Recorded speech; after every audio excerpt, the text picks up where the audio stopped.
All right, guys, let me ask you this. Have you ever seen Hollywood get called out in such a brutally honest way that it leaves you speechless? Well, that's exactly what Ricky Gervais did, and oh boy, the shockwaves are still being felt right across Tinseltown.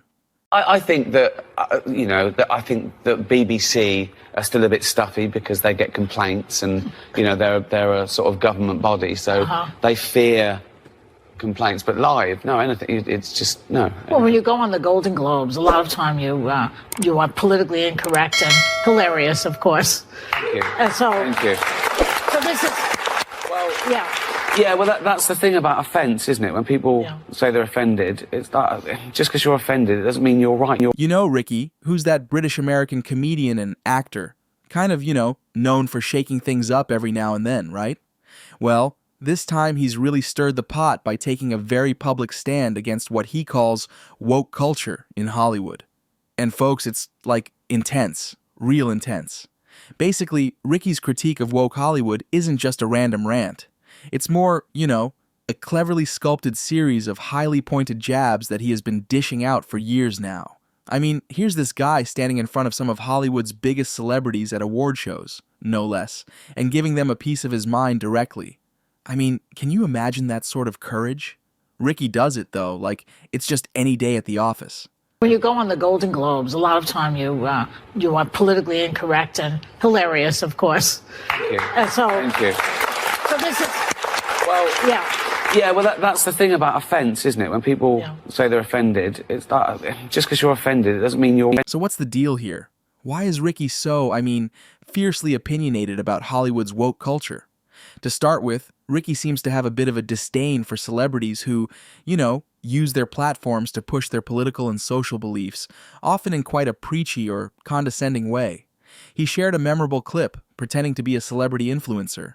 Guys, Ricky G here, wellness and beauty influencer. As a celebrity, I know all about stuff, like science and politics. So trust me when I tell you who you should vote for.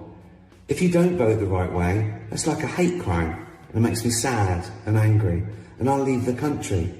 And you don't want that. Hi guys, Ricky G here, he mocked in the video, illustrating how these influencers tell their audience who they should vote for, making it sound essential and mandatory. In less than a minute, he exposes what he believes is the manipulative approach of some Hollywood figures who wield their influence irresponsibly. Am I excited about the royal family? yeah. No. The royal wedding. No, I'm not excited about it. Listen, I've got nothing against the royal family, but I don't like any of that sort of frivolous nonsense. Gossip. I actually know William and Harry. They've come to about 2 or 3 of my gigs. But no, it's on every paper all the time. Every my news show. It's like, oh no, I'm not interested at all. I wonder, Thanks for asking. And then there's Taylor Swift. Remember when Ricky took aim at her during one of his Golden Globe speeches? Yeah, for Ricky, calling out such figures seems not just important, but necessary as he perceives them to be completely out of touch with the real world, especially on political matters. Now, going deeper, you might be wondering how Ricky manages to get away with these audacious remarks without, sort of, facing massive career damage. Found out my crime was that I dead-named her. Now, I'd never heard that term, before a day after the Golden Globes, and that was saying her old name and even acknowledging that she used to be a man. But she did. I saw him on the Olympic Games. It was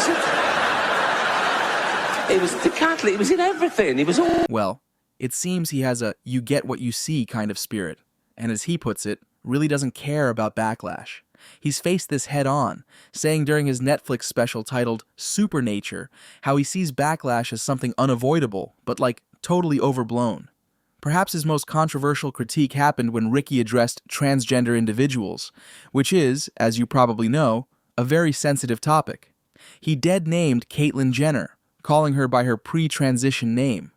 Now, this action, as you may guess, is considered a big no-no within the woke community, causing the term dead-named to pop up quite a bit. You can get sued in this country for saying someone's gay if they're not, which is a homophobic law, because you can't be sued the other way around. You can't be sued for saying someone's not gay if they are. which seems unfair, doesn't it? Ricky, to be honest, seems both amused and confused by this concept. Ace is back with his first stand-up special in 7 years, and this time he's taken on all of humanity. Please welcome back the fabulous and quite funny Ricky Gervais. He presented it humorously, showing his puzzlement at the fierce backlash just from saying something as simple as acknowledging someone's past. You can get sued in this country for saying someone's gay if they're not, which is a homophobic law, because you can't be sued the other way around. You can't be sued for saying someone's not gay if they are, which seems unfair, doesn't it? Relax. I'm going to be nice tonight. I've changed. Not as much as Bruce Jenner, obviously. And I found out my crime was that I dead named her. Now, I'd never heard that term, before a day after the Golden Globes, and that was saying her old name and even acknowledging that she used to be a man. But she did. It's exactly this kind of bewilderment with woke ideologies that fuels his comedy. But wait, there's more. Ricky isn't just taking aim at individuals. He criticizes the entire woke ideology too. He's got this razor-sharp sarcasm, you see, and it's something he uses to shine a light on woke hypocrites. It's like when he jests about virtue signaling, pointing out that for many of these individuals, it's more about appearing noble than actually doing good. Offence is about feelings, and feelings are personal. Some people are offended by equality. So what? So you can't second-guess people. If you try and please everyone, you'll please no one. With comedy as well, I think you've got to deal with taboos and contentious issues, and sometimes you deal in irony, and some people don't get that. But, you can't legislate against stupidity, otherwise you'll be doing nothing. So if you're saying anything... Remember that iconic moment during an awards speech where he asked celebrities to be quiet about politics, saying, "You're in no position to lecture the public about anything"? Yeah, it was like one of those jaw-dropping moments, wasn't it? Then there's Ricky's take on how woke culture is almost breeding this culture of immediate outrage. He shares a story about how he once posted a tweet joking about his own weight, inviting people to insult him. Unexpectedly, others jumped to his defense, admonishing the idea of fat-shaming, even though Ricky was, self-deprecating. I once tweeted, I've put on 7 pounds and a picture of me with a big belly. Do your worst. Insult me, right? People said, you shouldn't fat shame. What, me? I shouldn't fat shame me.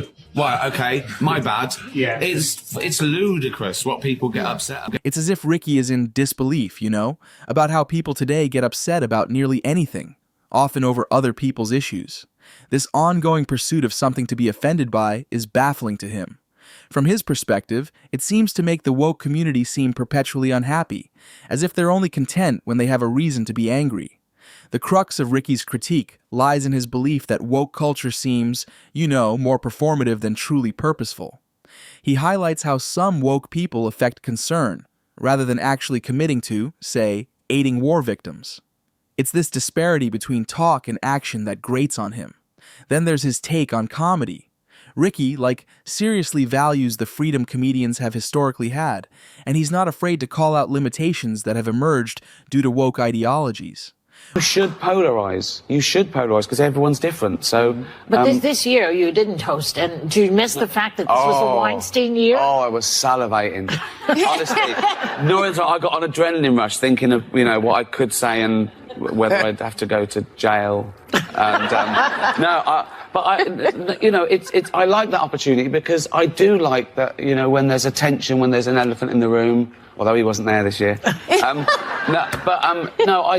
do like that because I do like confronting that because I think it takes the audience to a place it hasn't been before. Mm-hmm. And it can be a mutual backslapping, fest, fine, but don't televise it, because I'm not doing it for the 200 egos in the room. I'm doing it for the 200 million people watching around who aren't winning awards, who aren't millionaires, and who don't care about the awards. Yeah. What do you think about the idea of punching up versus punching down? Ricky humorously quips that sometimes, for the gag, you've got to punch down, especially if the target is, metaphorically, much lower or smaller. His whole point, really, is about juxtaposing metaphorical jokes with real life, spotlighting how some folks equate words to violence. You know, he's got a knack for leaving his audience pondering. Are words really equivalent to physical acts of harm? Ricky's not, though, completely alone in this thinking. Comedians like Rob Schneider have echoed his sentiments, warning about how, particularly in educational settings like universities, there are free speech zones. Can you believe that rhetoric? Isn't the entire concept of a university meant to foster freedom of ideas and speech? You see, there's a stark irony there, isn't there? Well, Ricky is often pointing out these ironic paradoxes quite vividly, frequently prompting others to question what has become normal or accepted. Ultimately, though, Ricky's stand against woke culture in Hollywood is not just about drawing laughs. It's like a wake-up call. The one thing he cannot fathom is the arrogance of thinking one can go through life without facing disagreement or alternative views. That's a reality many of us would do well to acknowledge, right?